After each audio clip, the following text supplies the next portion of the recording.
welcome again to Hello, It's Us. I'm Terry Cunningham, one of the hosts.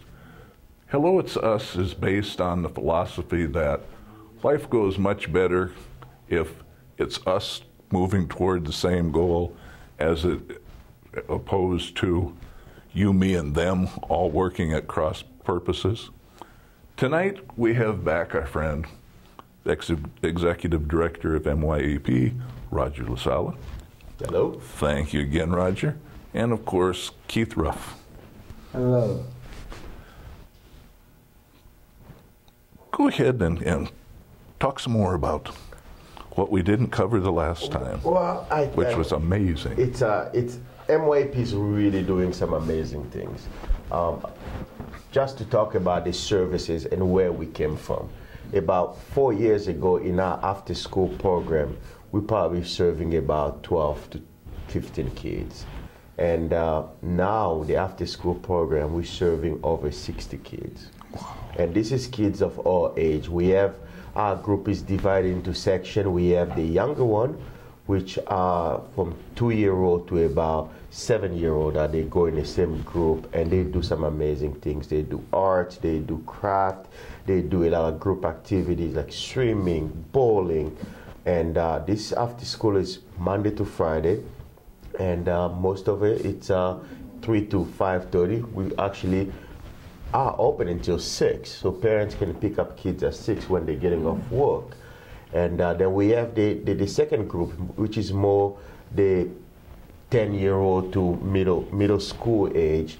And we have we pick up kids from Southeast Junior High. We pick up kids from elementary schools such as Lucas, Lemmy, Mark Twain, Longfellow. Every school in the school district, we do have kids. We have 4 large van that goes out to pick up kids from all the school. We also have minivan, and we also have the school district drop-off kids. So we have probably about 4 to 5 buses that stops every day to drop off kids from different schools. That's convenient. We have one van that goes, it makes a loop. It goes to Lucas Elementary, it goes to Southeast Junior High, and it goes to City High. When we have another van that goes to West High and North Central and pick up that area as well. So those are great services. We have great, amazing staff that always plan our activity for the month. So each month, parents do get a calendar of activity, so they can actually plan out that my kids want to be involved in this and this and this activity. So then we have like Thursday, since it's early out, it'll be swimming day. So they know they can bring their swimming stuff on Thursday. We also do some of the great events. Once a month, they do what they call a dinner and a movie.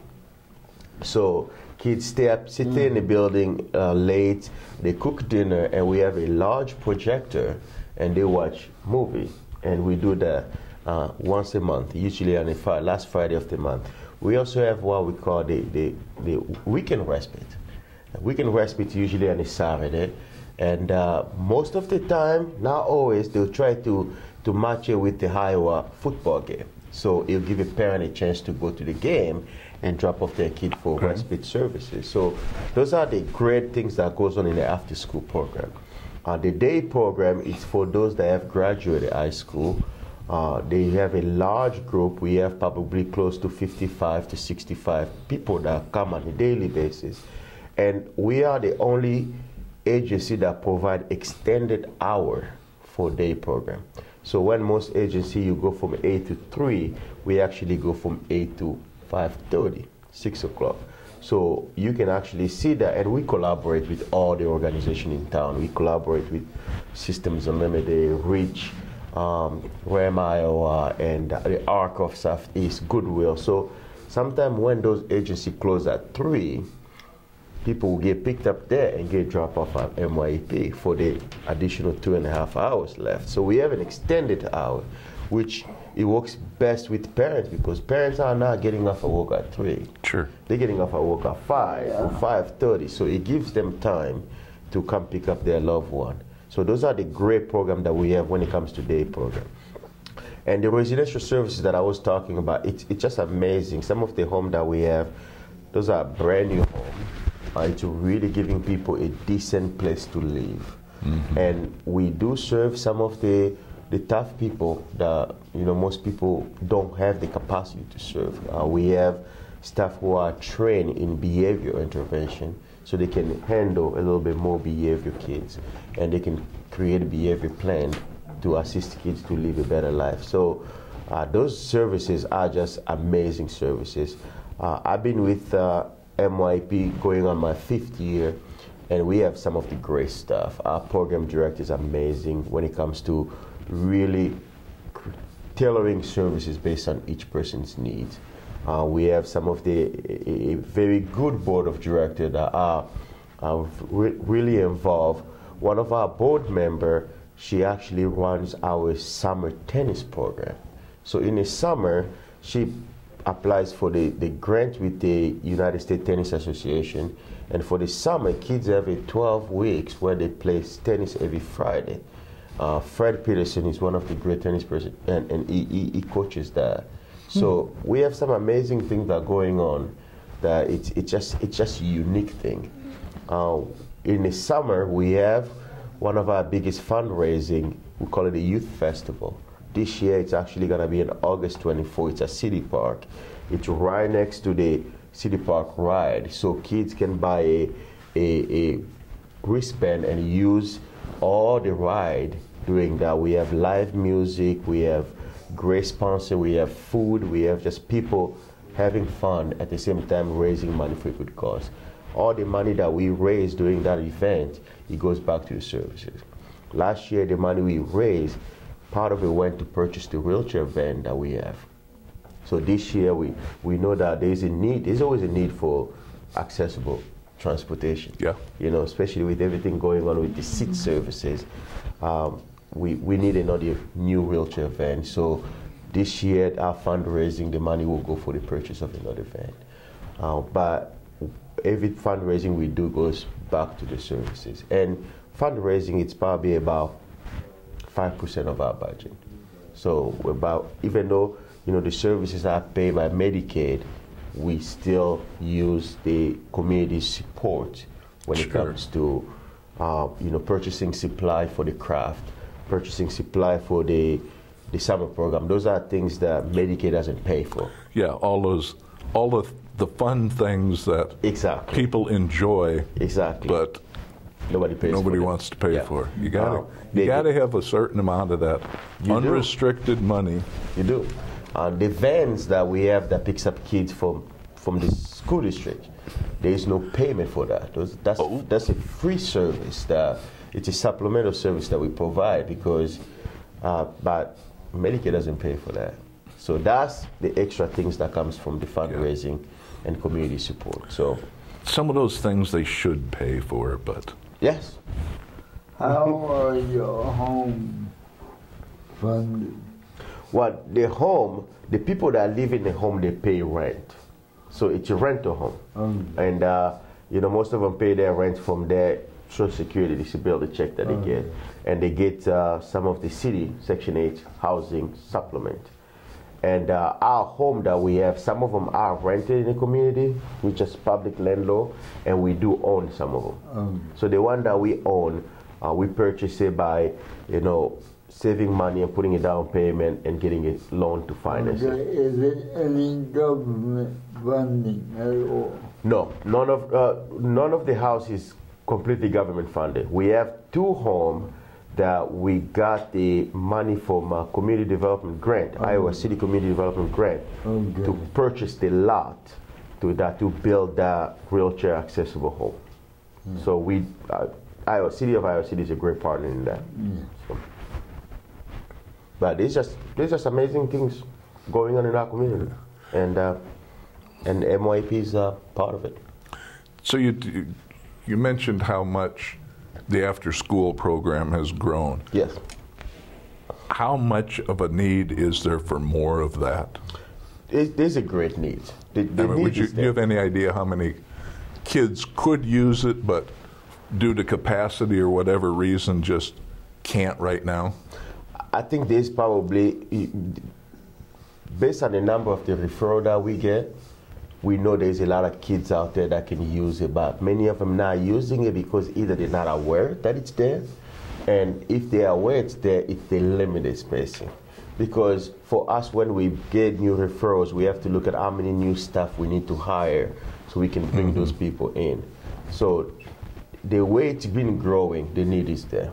Because kids need somewhere to go in that time between 3 and 5:30 when mom's still at work or dad's still at work, or there's no one at home to be with them. So that couple hours, it's which can certainly be critical. Yes, it is critical time. Then would you say that it's lack of funding or lack of staff, or it's just not the right time for you guys to be able to do it? I'll say it's both. So certain people do not have that funding, especially when you're talking about the funding cuts and the funding crunch. I don't think people always get the funding that they need to access all the services that they can use. So funding is always the primary things that they don't have. And the secondary one, we are living in college town, so to find people that to work that start 3 to 5:30 shift, it's also difficult. So we do rely a lot on college students to work those part-time hours. Yes. So Keith and I know about that stuff all too well. Yes. So there's a combination of it. Do you have a standing waiting list? We don't. Usually we try not to have a standing waiting list because we really try to be creative that if we get a referral and that somebody needs services, we have to think creatively to get that person the service that they need. So we don't have a standing waiting list. Do you have any idea if and how that the mental health redesign is going to affect you? I think the mental health redesign, it's already affecting everybody right now, because if you look at all the service that's going to get cut for the mental health services, it's going to affect everybody, because we're dealing not only with the cutting services that people are going to experience, but it's also the cutting funding for some of the mental ill people that we are already experiencing that. I think sometimes when we don't pay for services in the front end, we're gonna pay for it in the back end. Yeah. If people don't, some of the people with mental illness, they don't get their services in the front end, where are they gonna handle Cost. it? It's gonna cost in the back end. Emergency room, sure. Emergency room, jail. I think a lot of them gonna end up in the correctional facility. Sure. So those services are critical, and if we don't pay for them in the front end, we're gonna pay for them in the back end, and I think it's gonna cost 10 times more. I read today something that just scares the bejeebers out of me, that they may put the redesign as it is now on hold until they can decide what they're going to do with Medicaid expansion. Can you imagine what a mess that would make? Yeah. And this is stuff that's supposed to go into effect July 1st. Yeah. It's very scary. Iowa has been very slow in anything like that. Yeah. Well, and I mean, I don't want to get on and do a whole lot of political stuff, but but to me, it just seems if the feds are going to give you free money for 3 or 4 years, and then are going to give you 90% of the money, take it. Yep. Yeah. Take it. And this bit about the governor not being sure that the feds will follow through on their commitment. You know why he's not sure they won't? Or he's sure they is? Because what the state did the last time they did it in '96 when they created the CPC system and have fulfilled their commitment, I think, for 3 or 4 years of that. Yeah, there's a chance. But it also, I think, says if the feds don't fulfill their commitment, you can change the system. That's right. Now, what's being proposed, that the state do on its own is going to cost more than the feds are going to give. It's earlier we talked about sometime what's close to home will make you make some decision and think about it. Because sometimes we have people that are making decisions about the systems that the system is really not affecting them. But if you know that it's affecting you, and when you're making a decision, you're gonna think more, because every time you make that decision, you're gonna think, okay, how does that affect me? Sure. You know, earlier we talked about, I've been in this field for a while, but I didn't just jump in on it. I started as a director, work my way up. So when I'm making decisions about the organization that I'm running, I always have to keep in mind, how does that affect the person doing the direct care? Because I was that person. So it's very important that we have to make sound decision that keeping everybody in mind. Yeah. So if it's not hitting close to home, sometimes people don't think about it. Yeah. Well, and I understand that people are concerned about how much is being spent and what public money is going into things and that. I mentioned earlier that I broke my neck in April of, it was 1971. One of the first things a social worker ever told me was never to accumulate more than $2,000 in assets, because that was the limit. Yeah. Okay, this was 1971. You know what the limit is today? $2,000. The same $2,000. The same $2,000. 42 years later, and I don't know how long it had been that before. Show me something else that hasn't had a cost of living adjustment, or just the market itself requiring something to go up in the last 42 years. It still is $2,000, you know, especially with pay services and all that. I mean, that makes no sense to me. No, it doesn't. If you set a rule that, you know, for the waivers, for say, you know, you can have X number of income a month, then if you're very cheap like I am, if you can live and still have a little of that left over to put away, why should it make any difference how much you have? Well, so long as you didn't break a rule to accumulate that money. And look at the money people could have. Exactly. For, you know, and if they had to pay part of their own services, fine. You know, because, you know, as Keith and I also talk about a lot, it's not cheap being us. No, it's not. You know, wheelchairs are not cheap. They're not cheap. They cost the same as cars do. Yes, they do. Or more. As you know from building accessible homes. Adaptive equipment and you know, it's nice to say you've got tracks and all that. Those don't come free either. No. Putting a track system in one house, you're talking about $17,000. Yeah. And, you know, if you've got that money in the bank, then, you know, it's a nice rainy day fund. It is. It is. Because, as I say, you're only able to get a chair every so many years. And if it's not that time yet, and depending on what it happens to your chair, you know, are screwed 6 ways from Sunday. That's right. I had, well, 2 chairs ago, I had a motor go out on my chair 6 months before it would have been time. And the motor had to be replaced because I couldn't get around it all without. Well, that put 2 extra years on the time I could get a different chair. And I don't have a problem with the time difference in chairs. I don't necessarily get them every time the time is up. You know, there's a lot of people, and I've given a lot of people grief over the years of, you know, boy, it's time, we got this, got to get it, got to get it, got to get it.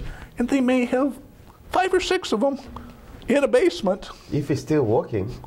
Oh, these have never been out of a box. Yeah. These are all new ones.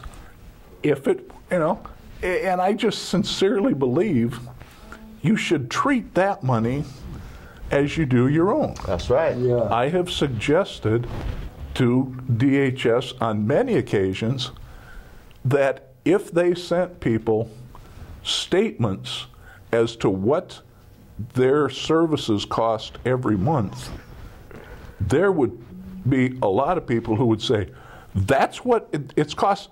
I don't need that one. Yeah, that's true. I don't need that one. We can get rid of that one. We can get rid of this one. We can get, and the amount of money that could be saved is enormous. It is, because if you really look at even providing residential services, just the average rate on a daily basis, that can be between $200 and $300 a day. Mm-hmm. And yeah, that's a lot of money. That's a lot of taxpayers' money. So if it can be used efficiently, Yeah. that will save everybody I just, a headache. I really think that if people knew, Yes.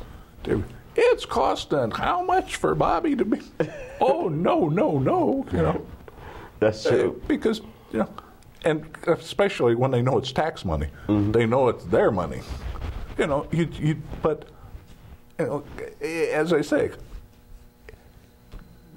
if you know, and I think, and in some cases, most of them kind of end-of-life things, you should be making decisions based on what would I do if I was spending my own money, not what am I going to do because the insurance company will pay for it or whoever will. And if you wouldn't spend your own monny on it, why do you spend somebody else's money on it? And the examples are always, the 80-year-old guy who's got prostate cancer. Do they really want to have surgery? Or, somebody who's 80 or whatever and needs a heart transplant or an organ transplant. Not that I'm out shaking the bandwagon to knock him out of the tree any quicker than necessary, but I wouldn't do that. I mean, I have always tried to look at services that I'm getting or assistance that I'm getting as, or that anybody else is getting as, that's part of my money. It is. That's, and I have a responsibility to have that money spent on my behalf responsibly. And if I don't need a chair, if I don't need an example, a while back I have an air mattress on my bed. There's 3 cells. No, this was before that. One of the arm rails on the bed broke. So I called a company to come out and look at it, see if they had the kind. Well, the first thing they did was look up and say, hey, you're eligible for a new bed. I said, I don't need a new bed. Well, but you're eligible for it. I don't need a new bed. I need a new bed rail. That's right. A couple $100 to several thousand. I don't need that. And besides that, bed rails for the new beds suck now because they're those plastic things, and I can't get my arms through them to make a bed rail useful anyway. Yeah. But why do it? For them, it's a sell also. Yeah. They want to sell you a new bed. Absolutely. So but more people need to say no. I think more people need to learn about the services they're getting, and more people need to learn about how much is that costing. Yeah. And these $2,000 rules, all that need to be looked at, because somebody can save a lot of money to pay for other things on their own if they didn't have that cap of $2,000. Because you're not helping people save, because if I have it, I have to spend it.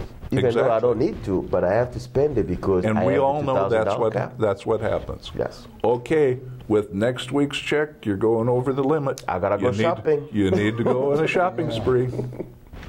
Or it was really sad because my ex-wife used to work in a residential facility for children. Some of the children were unable to go shopping, didn't have, a mental capacity to shop or pick something out. So they were sent out with them and told, spend this much money, get another boom box, get a couple more quilts, get however many more sweaters for the closet, because you got to spend that. Because it's got to be gone. Yeah. Or they lose the services. Yeah. Well, you know, that's not a very hard decision to make. No, it's not. But When it's what you have to do. It's very wasteful.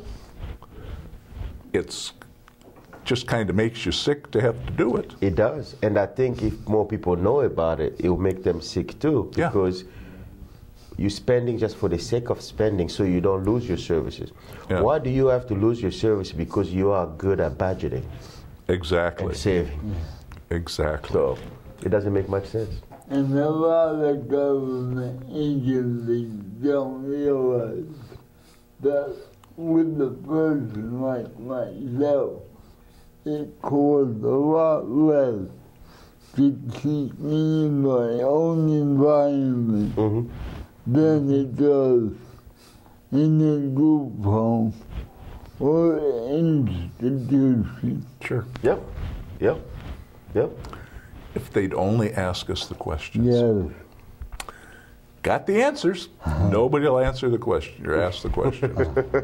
I think we need to get together and come up with questions to ask powers that be. Right. Wouldn't that be nice? Yeah. It would. That'd be nice. There will be elections coming up. And these are all questions somebody's going to have to answer. Yes, Yeah. and people need to ask those questions to their representative. You know, those are people making decisions for us, so we have to ask them, you know, when you made that decision, when you voted that way, who did you have in mind? Yeah. So, Exactly. Yep. Exactly. yeah. So I enjoy coming over here talking to you Okay. guys. We're almost out of time. You have any closing statements? I said the MYP is a good organization in the community. We're doing amazing things, so, you know, stop by and visit us. Go to our website, look us up, and if you have any question, call us. Repeat the information on your August thing. August I'm going to 24th. have to put that on my It's calendar. a Saturday, August 24th. It's going to be between 11 and 2 o'clock. We're going to be at Lower City Park on a shelter next to the park, the City Park ride. We have fundraising. We're going to have food, music. We're going to have a lot of auction items and raffle. So. Well, I will be there Saturday for the NAMI walk. I'm going to have to scope some of this stuff out. Yes. Thank you so much for being with us, Roger. Yes. I We enjoy hope it. folks out there learned half as much as we did. And thank you much for watching. Thank you, Keith. And you Let's go have a picnic. Awesome. good night out there. Take care.